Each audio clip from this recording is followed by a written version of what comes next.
Pushpa 2 benefit షోకి జరిగిన రాద్ధాంతం అంతా ఇంత కాదు. అది అల్లు అర్జున్ను జైలు వరకు తీసుకెళ్లింది. ఈ విషయం తెలుగు రాష్ట్రాలతో పాటు దేశవ్యాప్తంగా సంచలనం సృష్టించింది. ఓ మహిళ చనిపోవడం బాధాకరమే అయినా దానికి బన్నీని బాధ్యుని చేయడం అనేది ఎవరు ఒప్పుకోవడం లేదు. ఈ క్రమంలో ప్రభుత్వం నెక్స్ట్ రాబోయే సినిమాల బెనిఫిట్ షోస్ విషయంలో కొన్ని నిబంధనలు విధించిన సంగతి తెలిసిందే. దీంతో రాబోయే పాన్ ఇండియా మూవీస్కి స్పెషల్ ప్రీమియర్లు ఉంటాయా లేదా అనే అనుమానాలు ఇండస్ట్రీ వర్గాల్లో ప్రేక్షకుల్లో ఉన్నాయి. ఈ లిస్టులో ముందు వచ్చేది గేమ్ చేంజర్. జనవరి 10 విడుదల తేదీలో ఎలాంటి మార్పు లేకుండా పోస్ట్ ప్రొడక్షన్ పనులు పక్కాగా జరుగుతున్నాయి. డిసెంబర్ 21న అమెరికాలో జరిగే ప్రీ రిలీజ్ ఈవెంట్తో గేమ్ చేంజర్ ప్రమోషన్స్ స్పీడ్ పెంచబోతున్నారు. అయితే ఇదిలా ఉంటే వరల్డ్ వైడ్గా ప్రీమియర్స్ ఓ రోజు ముందే అంటే జనవరి 9న ఉంటాయని అఫీషియల్ హ్యాండిల్స్లో అనౌన్స్ చేశారు మూవీ టీం.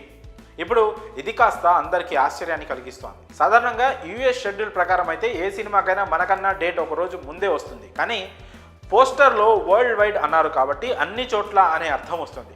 మరి దానికి ప్రభుత్వాలు అనుమతిస్తాయా అంటే సాంకేతికంగా ఛాన్స్ ఉందని చెప్పాలి.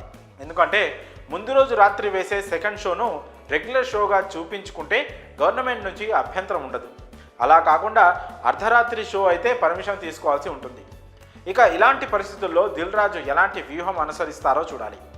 గేమ్ చేంజర్కున్న డిమాండ్ని బట్టి చూస్తే ప్రీమియర్లు వేయడం వలన సినిమాకు బెనిఫిట్గానే ఉంటుంది. కాకపోతే సంధ్యా 70mm ఉదంతం తర్వాత తెలంగాణ సర్కార్ సీరియస్గా ఉంది. పోలీస్ శాఖ సైతం అంత ఈజీగా పర్మిషన్లు సెక్యూరిటీ ఇచ్చేలా లేదు.